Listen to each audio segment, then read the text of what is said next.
Hey guys, Mo Morales. Hope you guys have all been doing well.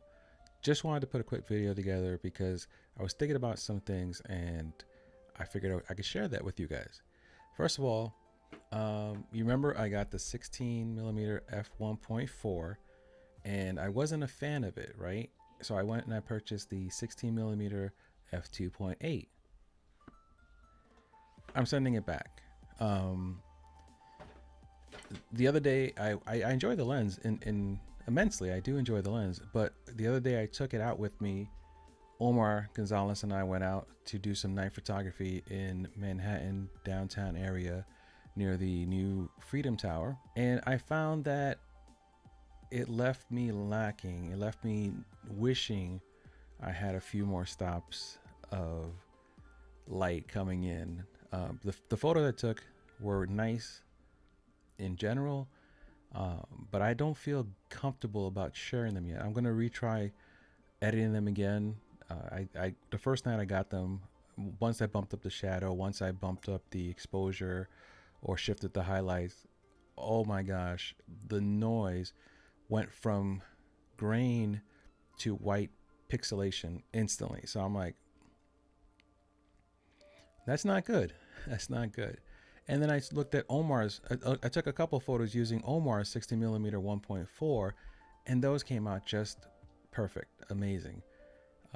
Obviously, some tweaking was needed, raising the shadows, stuff like that. But the noise that came from there was an acceptable noise that you live with when you're doing nighttime street photography.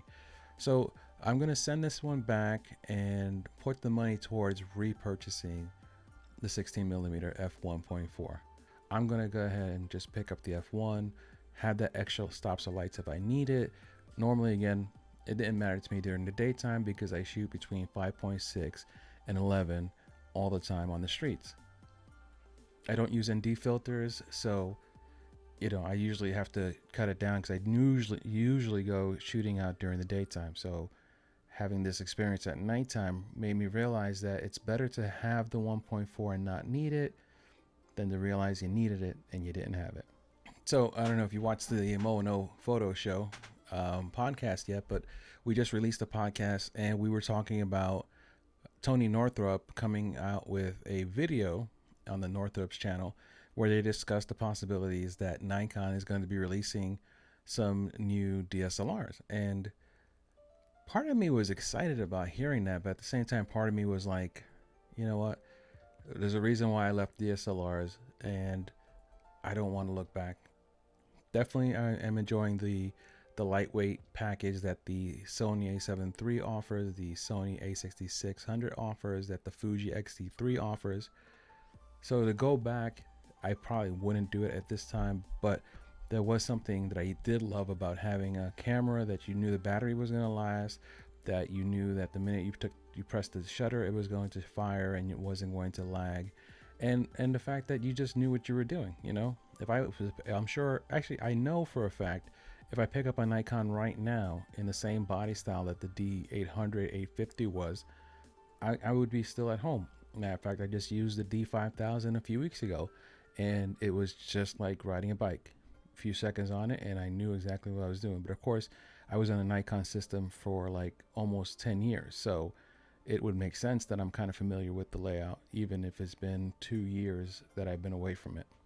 What do you think? Are you guys excited for the new D880 or the D5800, the D58000? I don't know how I feel. Like I said, part of me is very excited, but I definitely want to see what they actually add to the new DSLRs, because as we discussed on the Mono Photo Show, DSLRs are still the most popular camera being used by most photographers, right up there with point and shoots, which I'm going to talk about in a minute, point and shoots. But I just wanted to sit there and lay down a foundation to where I was going. Right now, still Nikon and Canon users are 80% DSLRs, if not more. I can't remember the number off the top of my head, and I'm not going to go thing and put it there because that would involve editing and skills that I don't have, and I would expose myself as a video fraud. So let's just avoid all that and keep it moving. Also picked up the Google Pixel 4a 5G, mouthful, and I got it at a really great price. and I'm loving the camera on it. The phone itself, the battery never dies.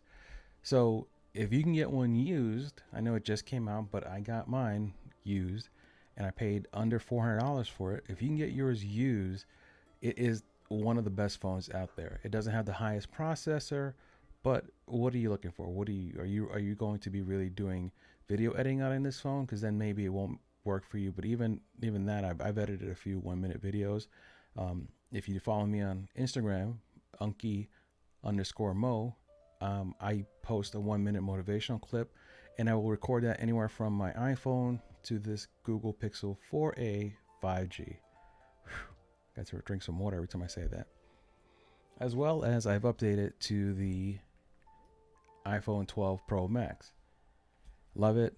It's if you like a big phone, this was going to feel right at home to you. A lot of people keep saying how huge it is, but I've had big phones before. So having this year, having the V60, the LG V60, as well as the Note 20 Ultra by Samsung, those phones are bigger than this iPhone 12 Pro Max, but YouTube reviewers want to make it sound like it's the biggest phone that's ever come out in the history of Earth, because that's how everything Apple is, right?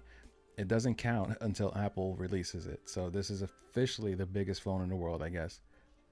But that's neither here nor there. Looking forward to taking it through its paces. Love the photos coming out of it. Love the videos that come out of it. Not using any of the HDR stuff like that, but so far I am enjoying it. Now there is one thing that is on that's upcoming on the iPhone Pro Max that it made me go into a mini rant the other day, which I wanted to bring up now. So the reason I started the rant was because the iPhone 12 Pro Max is coming out with something called ProRes RAW, which is Apple's version of RAW files, but it's not released yet. But they're advertising it already. Like, the reason people might buy this phone is to have ProRes RAW files from Apple. I hate when companies tell you you're going to get something and it's not part of the initial release. If it's not part of the initial release, you shouldn't advertise that you're going to be releasing it.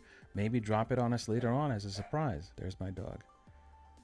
Maybe drop it on us like a surprise. That way we're excited to have it instead of upset that we don't have it and you've already promised it.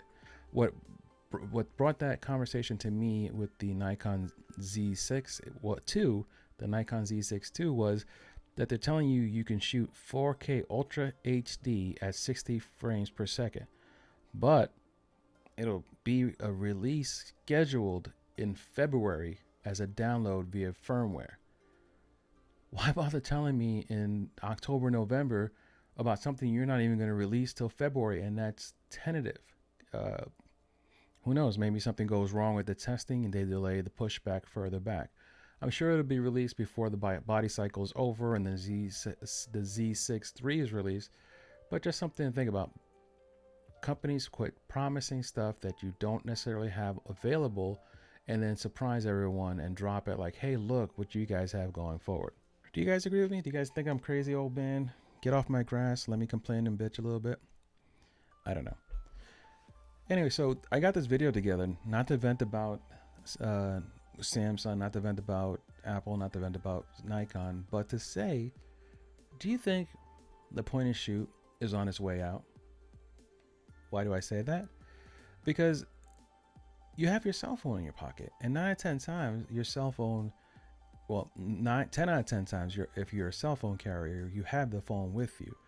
You don't always have the point and shoot camera with you. You always have, if you go traveling, you always pack your charger for your phone because it's automatic that you need your phone charged. You don't even think about it. But you can forget the chargers and the batteries, extra batteries for your camera, your extra point and shoot camera.